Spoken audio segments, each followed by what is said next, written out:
Hi guys. हाय। हाय।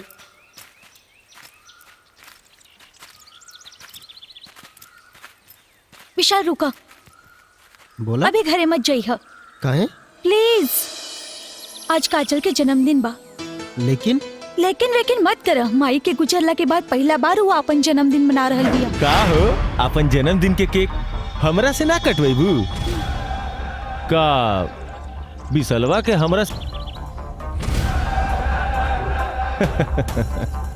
देखा जाने मन, अब हमहू दिखाई तोहरा के अपन हथियार। आई देखा बानू बरियार।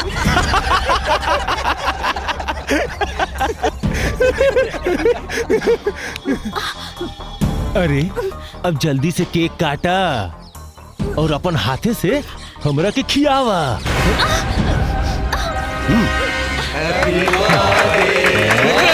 ये क्या कर रहे हो? क्या तुमको मैंने यही सिखाया है? छोड़ दो काजल को। विशाल भाई चला, जल्दी से चला। विक्रम काजल के छेड़ा था।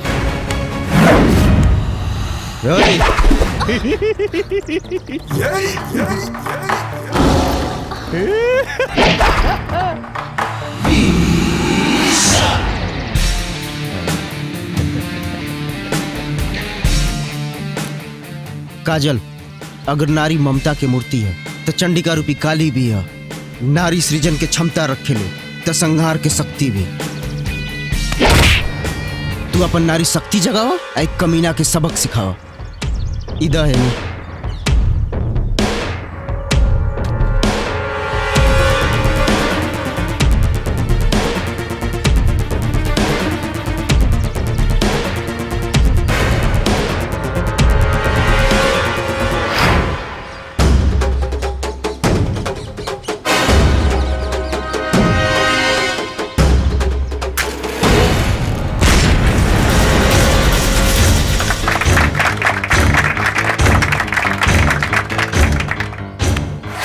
कर विक्रम, ये बेर तो सिर्फ तोर बाइक रहे, अगला बेर तू भी हो सकेले। चल रे।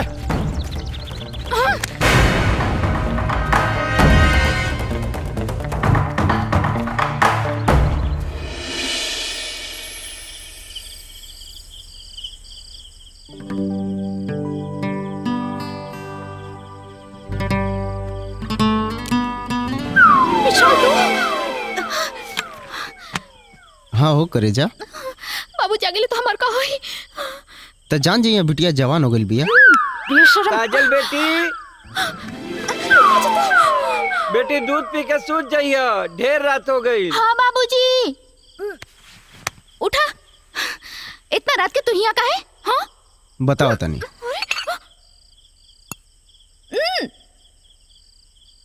नो थैंक्स। अरे ये हमार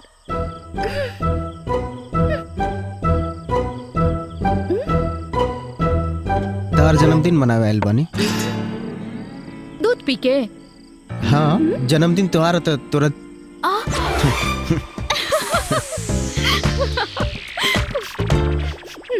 बदमाश।